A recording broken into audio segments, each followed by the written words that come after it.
Men gain their validation through women, sadly. And that is something we're going to have to reject and change in the near future. Now, going to talk about the marriage propaganda in shows like The Big Bang Theory. If you don't know what The Big Bang Theory was, it was a television show that ran for 12 long seasons where these male geeks were the butt of the joke, right? By the end of the series, they partnered all these guys up with women, with the exception of the brown skin guy, Raj. Take note. Why? Because people got to like these male geeks. And so the showrunners did want to end the show with these guys being single and content. That would go against the narrative. If men are happy, it's because women are in their lives. So they partnered them all up, right? Now I'll read this post out. The Big Bang Theory is marriage propaganda. I asked Google why the show partnered most of the geeks up with unattainable women. Now, they are unattainable in so much as that there's no way Leonard and Penny would get together, right? And especially Sheldon. Sheldon was partnered up before Raj. Sheldon is an autist. The other guys were mainly geeky. This guy's an autist. But why was he partnered up? Because he was the most popular character. He had the most status. Who's in the center of this picture? Sheldon Cooper. He's basically the star of the show. So that's why he had to be partnered up. So anyway, the answer to my question by Google. Character arc completion. The show began with four socially single men, but the finale, Sheldon, Leonard, and Howard, had all found partners, fulfilling their classic coming of age, right? Arc where the isolated individuals integrated into society through relationships. Now, notice what they're confessing here. All these guys weren't isolated. They had each other as friends. They weren't isolated. And they all had high status jobs. They had co-workers. So they were a part of society. So when they say society, they mean women. Google is saying that society means women. So to integrate into society is to find female validation. Notice marriage considered optional for women and empowering if the woman's single. Singlehood for women is empowering. It is not considered an important life arc or a coming of age. The propaganda is clear. A man is a child until he is validated by a woman. Even Sheldon, who is essentially asexual, lacked interest in romance, received a shotgun wedding.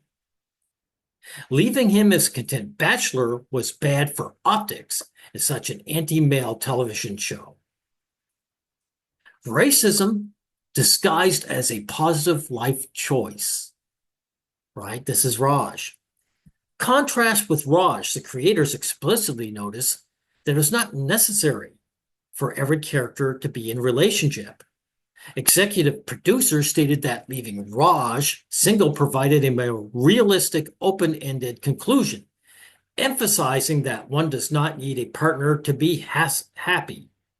I said, this is gaslighting. Raj was not considered worthy of female validation to the show creators. No happy ending for the brown-skinned man. And how is it realistic to have Raj remain single while Sheldon gets married? It isn't. It isn't. Matter of fact, one of the guys pointed out to me, Raj had rich parents as well as having a decent job. He would probably be the most likely candidate to get married. Now, also, all you guys who tried to point out that Raj couldn't even speak in the presence of women. That was the on-running funny joke in the show, right? Yet, even in the show, he defeated that. Here it is. Raj talks to Penny, Bernadette, and Amy without drinking. Before he couldn't talk at all. Then he had to get drunk and then he could talk. That was the joke. And then finally he defeats that. So even that excuse is defeated. Now, I also want to point out Columbo now. Columbo was an old TV show from the 70s where Peter Falk, of course, played Columbo. He was always talking about his wife. And people wondered, was his wife real? Right? In the series Columbo, the detective would self-deprecate by claiming a relative or his wife came up with clues or observations he made about the murder case he was investigating. The assumption was that these relatives and wife were made up by Columbo. Of course, by the end of the series, it was concluded Columbo's wife was real. So his wife did come up with clues and ideas Columbo didn't think of, right? Another woman stealing the thunder of a man, right? This was completely unnecessary and ruined the premise of the fake wife as a tool for Columbo investigations. It even led to a spin-off show called Mrs. Columbo, which bombed due to not being wanted in the first place, as well as the female version being subpar. Now, sound familiar? This was going on way before the current millennia. Now, the conclusion, beloved male characters will be married off eventually to support the premise that a worthy man must be married, as a married man is considered worthy. I'm going to repeat that. A worthy man must be married because a married man is considered worthy. Do you see what's going on here? Now, I also want to point out something in real life, too, that the presidents of the United States, we haven't found a single man since Grover Cleveland back in 1885. People will deny this, but people will not vote for a male president who isn't shacked up, who isn't being validated by a woman. It's untrue, of course, the opposite. Kamala Harris got votes. She did not need a husband. But people will not vote for a single man. I put money on that. Now, I also want to point out another thing. Let's see, where are we here? In spite of these guys being beloved and validated by women, that doesn't stop them from being attacked for being male. The adorkable, which is a stupid word, misogyny of the Big Bang Theory. See, these guys, these men are misogynist. Doesn't matter if they're harmless guys who just want to get with the girl, they're misogynist. This was 8 years ago. But notice he doubled down. The pop culture detective 1 month ago, how misogyny ruined sitcoms. Now, they talked about Howard. Howard was the one geek whose big crime was wanting to get, he didn't like worship women, outright. There were cases where he would be trying to get look at women's in their naked bodies. That was his big misogyny. He wanted to see the female form, which means misogyny, again, doesn't exist. It's not real. Men's biggest crime is wanting to see a woman naked.